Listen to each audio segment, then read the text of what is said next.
I don't think it's controversial to say that when we think of the Middle East, we don't exactly think of Christianity. We think of Islam, Hajj. Maybe we even think of the Jewish tradition and we think of the modern conflicts of the Middle East, but we very rarely think of Christendom, which is kind of funny because the gospel itself occurs entirely in the Middle East. And really, in many ways, the gospel is a Middle Eastern story. The people living within it, the culture around Jesus' ministry, is fundamentally and foundationally Middle Eastern. Lots of olive oil, very little butter. As our politics right now are being oriented, again, to the Middle East, a conversation is spawning around Christendom in the Middle East. People like Tucker Carlson have gone out of their way to interview Middle Eastern Christians, something I admire very deeply, and certain groups really don't admire. And yet this grander group of Middle Eastern Christians, as it were, still tend to be very misunderstood. It was over this last weekend that millions of Catholics worldwide celebrated Palm Sunday. Now, I myself am Orthodox, so we actually haven't had Palm Sunday yet,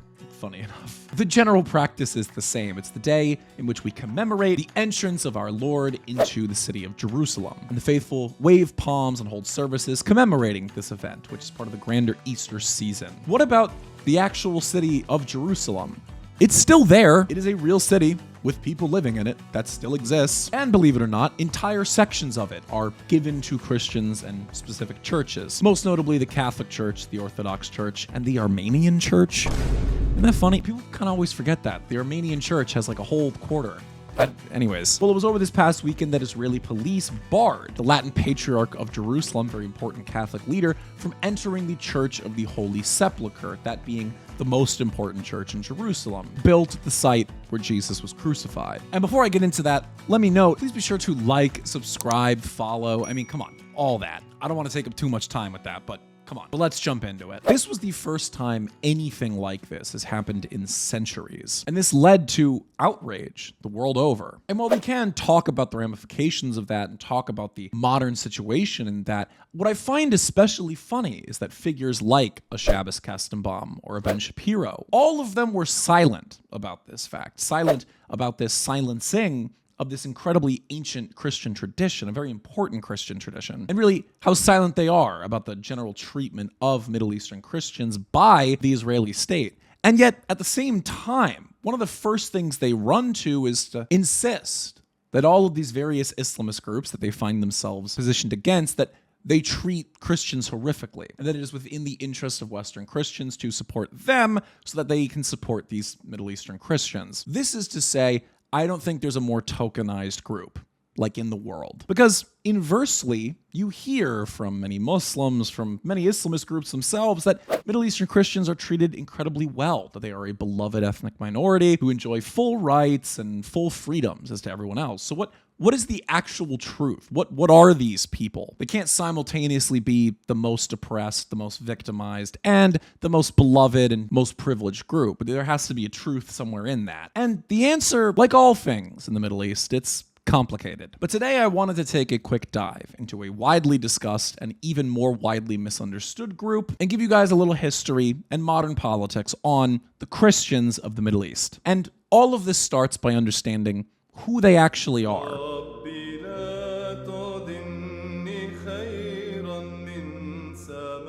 Now, before we get started, let's define some terms here, okay? Really, the Christians of the Middle East can fall into two main categories. The Arab Christians, so Christians who are Arab, speak Arabic as a first language, and largely identify themselves ethnically and culturally as Arab, and the ethnic minorities, those who are separate ethno-linguistic or ethno-religious groups that are completely independent of the Arab identity. A great example is something like the Palestinian Christians. Palestinian Christians are Arab Christians. See, this is because the faith map of the Middle East and the border map of the Middle East are two very different things. This is because the modern Middle East was largely put together during the Sykes-Picot Agreement following World War I, and then the introduction of the State of Israel didn't make things any easier. So many of these religious communities exist on a completely different map, a completely different set of borderlines, sometimes even crossing into several countries at once. The Palestinian Orthodox, those are Greek Orthodox Christians, and liturgically they use both Greek and Arabic. They historically are Greek Christians. This is because of a very ancient connection between modern Greece and modern Palestine. More on that later. But Arabic is their first language, and they see themselves as Arabs. Contrast that with something like the Maronites or the Assyrians. Those are completely distinct ethno-linguistic and ethno-religious identities who,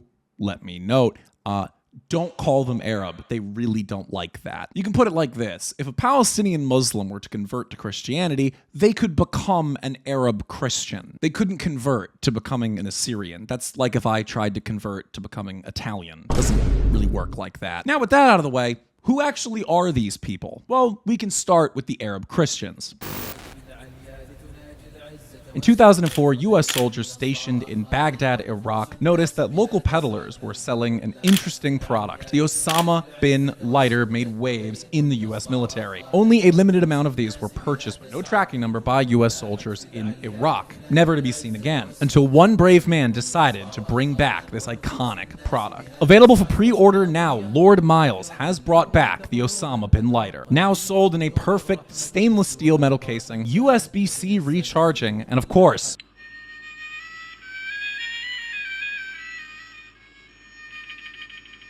an included soundtrack. Folks, be sure to check the link in the description of this video to get yours today. Folks, time is running out on these. Only a limited number will be created, so be sure to pre-order yours today and secure yourself a new piece of classic history with the iconic Osama bin lighter. Now let's get back to the video. Now, many people don't realize that Arab Christians existed well before the advent of Islam. In places like the north of Saudi Arabia or the state of Jordan, Arab communities actually very quickly took to Christianity. We actually know this from the Bible when St. Paul goes to Arabia. That's who he was going to, and they exist well into today. A great example is a group like the Ghassanids, a late Byzantine-aligned Arab Middle Kingdom that was actually the Christian Arab kingdom that the early Muslims fought with during their conquest of Syria. They play an interesting role in the region and have for a long time. A lot of people don't realize that the caliphates and sultanates and emirates of old, they're not all the same.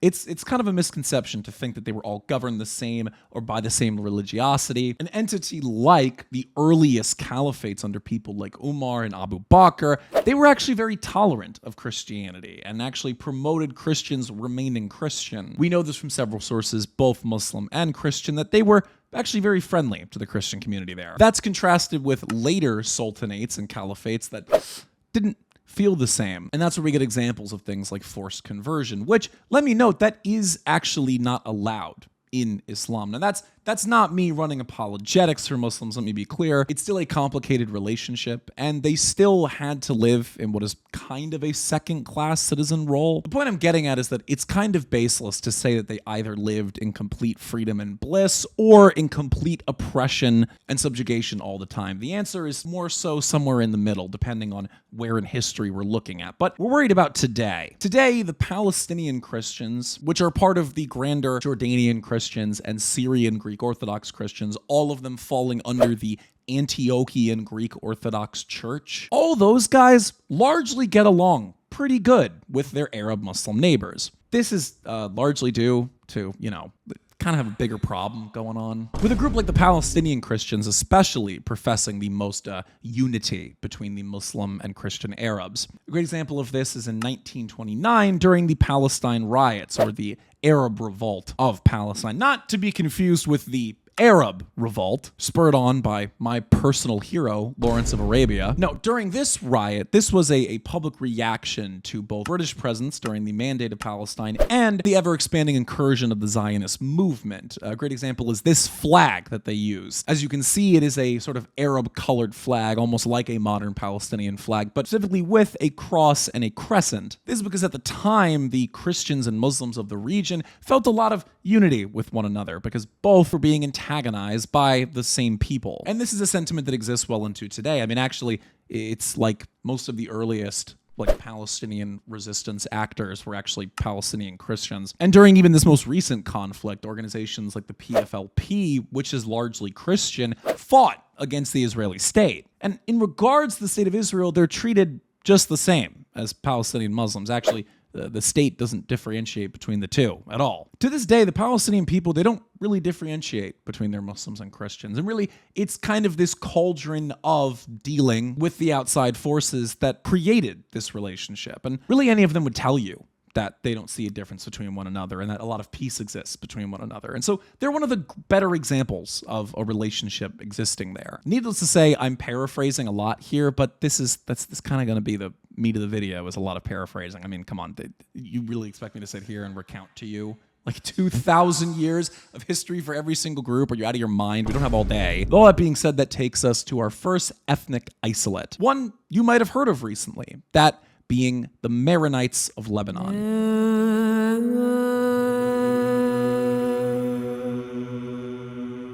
The Maronite identity is an interesting one. It actually predates Christianity and in many ways even Judaism by thousands of years. This is because Maronites trace their roots to the early Phoenicians. Maronite is just the modern nomenclature we've given them, and it's the modern identity that they have chosen for themselves. But the actual ethnic marker, the actual ethnic identity, linguistic identity, far older than that. Now, Christians have existed in Lebanon arguably since the advent of Christianity. As you may know, it's like literally next door to where the entire gospel occurred. So they adopted it pretty quickly. And so living there at this time was this Phoenician Aramaic speaking community. And they would exist as such for a while. But the actual Maronite story begins in the 4th century with one Saint Maron. Now, Saint Maron was an Aramaic-speaking monk who lived in modern-day Lebanon, known for his devoted asceticism. We know that he inspired several followers to come with him to move into the mountains of Lebanon and establish a monastic community, and then following from there, various actual civilian communities. This only further continued as Islam expanded into the region via conquest. Many of the Christians moved into the mountains, especially in the Qadisha Valley, which kind of acts as a natural barrier. It's surrounded by mountains. People don't realize that Lebanon is actually like very mountainous. Like, it's not deserts. It looks probably more like Vermont than it does Arizona. And the Maronites are part of that. They went and moved up into the mountains because it allowed them to sort of shield themselves off from the rest of the Middle East, to be able to keep their monastic tradition, their faith, and their linguistic tradition. And actually, in the state of Lebanon today, people don't realize there is a very, very clear emphasis on pluralism. So actually, the government of Lebanon is based on what's called a power sharing agreement. So at any given time, the president has to be a Maronite, the prime minister has to be a Sunni Muslim, and the Speaker of the House or Speaker of Parliament has to be a Shia Muslim. This is the power sharing agreement that was brokered by France. So now the Maronites today, they have an interesting role in the Middle East. See, for starters, they have a gigantic diaspora. Actually, right now, if every single Maronite on earth went back to Lebanon, it would become like a majority Christian country, which I think is fascinating. This is because at the advent of the State of Israel, at the advent of World War II and the changing of the region, a lot of them fled into places like America and Brazil, weirdly enough. Regardless, they're still in the region, and their relation to their Muslim neighbors has been complicated, to say the least. There have been great periods of friendship and cooperation, and there have been periods of straight up civil war between them. Most notably during the Lebanese Civil War, which was against the PLO and various Maronite groups.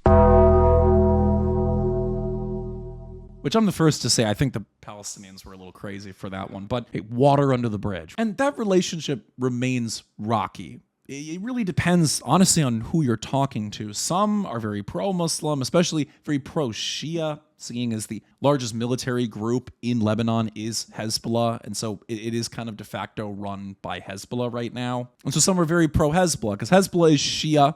They're not explicitly Sunni. They're not really part of that grander history of beef between the two. And obviously Hezbollah is positioned against the State of Israel. But some are very anti their Muslim neighbors and actually want independence for northern Lebanon, calling for northern Lebanon to be turned into a Maronite state. This is because basically all of them live in northern Lebanon. Like a lot of the famous figures of Lebanon were Maronites or Maronite adjacent. My favorite example, as you may know, Pharaohs, baby. Oh, I love Fairuz. She's awesome. She's a great example. I think she's actually only half Maronite. She's half Maronite, half Assyrian, but she's kind of seen as like a Maronite icon of the Arab world. She's an Arabic singer who's very beloved. Like, go find really any Arab from the Levant and ask them if they like Fairuz. She is beloved in the Middle East. Like, Fairuz is like synonymous with the sort of like melancholic, romantic nature of the Levant, of Al-Sham. She's a Maronite and still alive, by the way. And last people checked, living in Lebanon. So can we get a wellness check on Fairuz? I'm fairly certain she's not there right now, right?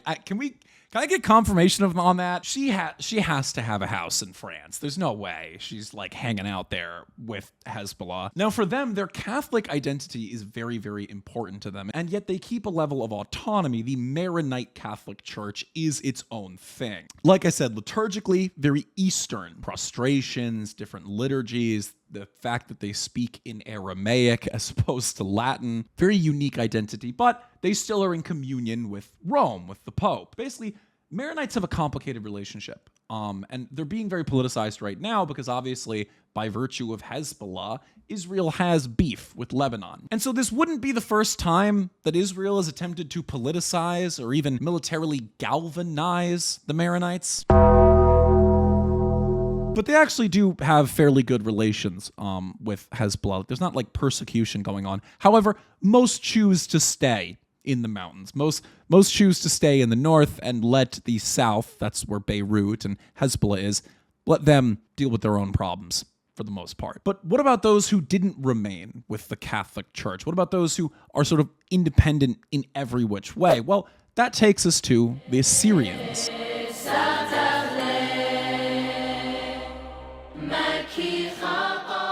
Now, this next part is insane, to say the least. See, you hear the word Assyrian, and your first thought isn't Christianity, but actually like the ancient world, Mesopotamia and Babylon. That's because, yes, that's who we're talking about. These are the Babylonians. They still exist. The Assyrian identity is, yes, that old. It's as old as the Old Testament of the Bible. The language that they speak, the identity that they profess, even some of the foods that they eat are as old as the Neo-Assyrian Empire. Actually, Assyria is where we get the word Syria from. I don't fully know why the A got dropped, but the reason we historically called the region of the Levant Syria Palestina is because the Romans historically referred to the top area as Assyria. They were some of the earliest and most faithful converts to Christianity in the region. Like I said before, the actual unique characteristic, sort of like cultural flavor of Christianity, especially apostolic, sort of like traditional Orthodox Christianity, it is very Middle Eastern. Like, you do a lot of stuff with olive oil and unleavened bread and incense. Like, it's a very Middle Eastern tradition. When you understand the gospel through that lens, you get a better view into the world that Jesus enacted his ministry within. And actually, it's things like The Chosen that do a great job showing this. And actually, Jonathan Rumi is Maronite. Fun fact. Christianity spread throughout the Levant very quickly because it was culturally in sync with much of the Levant. You have to understand the prevailing belief being enforced upon the people at the time was the Roman imperial cult, which has fuck all to do with people in the Middle East. And so when this new tradition rolls around that feels very comfortable, it appeals to their senses, the things that they value, the foods that they eat, the practices that they hold, well, people took to it very quickly. And Assyria, Mesopotamia, places like modern Urfa, at the time called Edessa, took to it very, very quickly and became major hubs for it. Now, out of everyone on this list, the Assyrians, they have the worst relationship to Muslims. Like, they have an outright, like, hostile relationship with Muslims. Let me note, the Assyrians were the ones who, like, mostly fought ISIS, which, yeah, we can get into. Okay, what was actually the political intrigue behind something like ISIS and, you know, okay. But for, like, sake of keeping things non-conspiratorial and just talking about objective, like, researchable history, yes, they have not had good relations with the Muslim world, especially during the Ottoman period. One of the foundational parts of their identity and their history was an event called the Saipho. This was a genocide enacted by the Ottoman Turks against the Assyrians, where, like, most of them died. It was incredibly brutal. Honestly, it deserves its own video. Like, it's a very fascinating history and a very, very tragic one. While this diminished their numbers, it also helped solidify their identity into something ironclad. However, today, Assyrians are like, they are quantifiably an endangered species. Like, actually, like in terms of human ethnic groups, they are an endangered species. They mostly live either in the region, in Iran, in America, or funny enough, in Australia, actually. A significant portion of them went to Australia. If you know Bishop Marmari Emmanuel, get a life! He's Assyrian. He's an ethnic Assyrian. He speaks Aramaic and does some of his services in Aramaic, in a language called Syriac. And so, like I said, they have a pretty negative relationship with the Muslim world. Like I said, when ISIS formed, it was largely around Assyrian areas. They were the first targeted and attacked by ISIS. Assyrians are a very proud and very bold people, and I know many Assyrians personally, and they're a great, great people. There are other groups that I could get into. There's the Copts in Egypt. There's really like the entire country of Armenia. For brevity's sake, we're really only gonna be talking about the ones that are part of this specific region because it plays into the grander question of modern politics. Like the Copts, while very fascinating and interesting people, they're not directly involved in this current military climate. I guess you could argue they used to be when Egypt and Israel were fighting one another, but now Israel and Egypt are like aligned, or at the very least non-hostile, so they're not really playing a role in this. Meanwhile, a group like the Palestinian Orthodox or the Maronites, they are playing a direct role in this conflict. They are front and center, and so that's who we want to look at, especially when talking about the politics of the region. And so it begs a grander question: why is the West abandoning these Christians?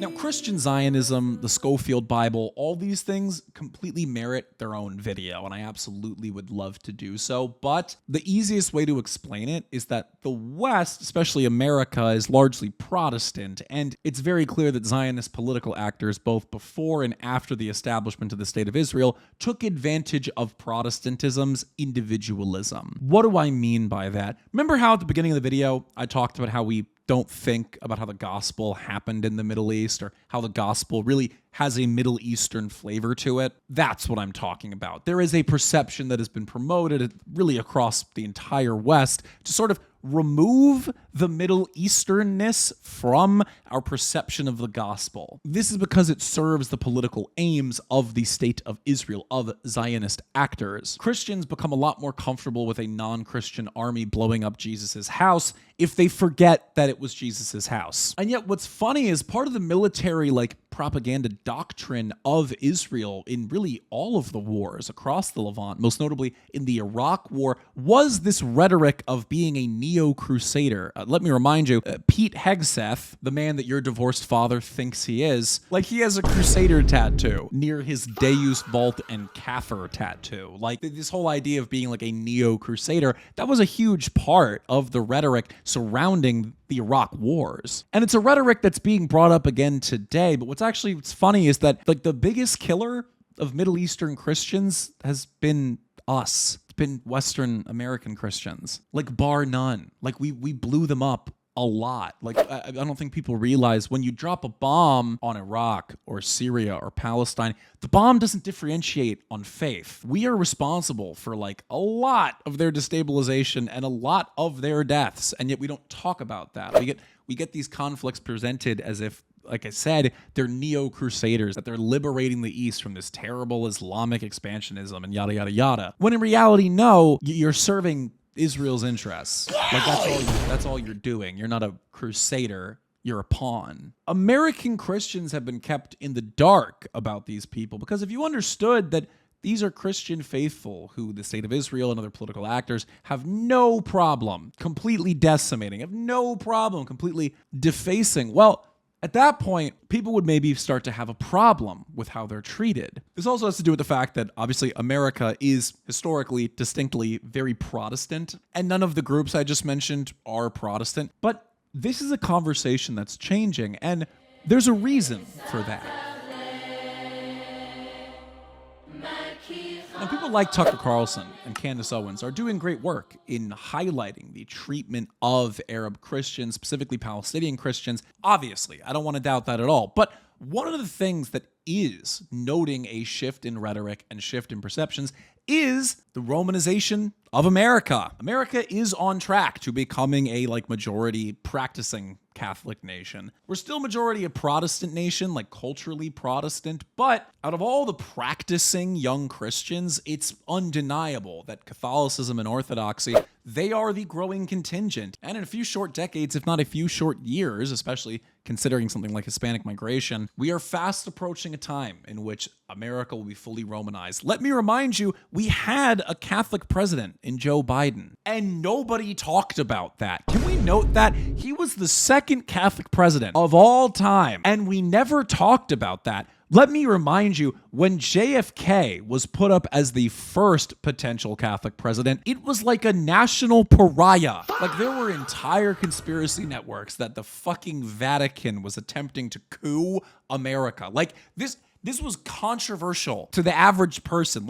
There are millions of Americans who did not vote for JFK solely because JFK was Catholic. And yet Biden, the second Catholic president, we didn't even talk about it. Needless to say, the Catholic Protestant perception in America has changed significantly.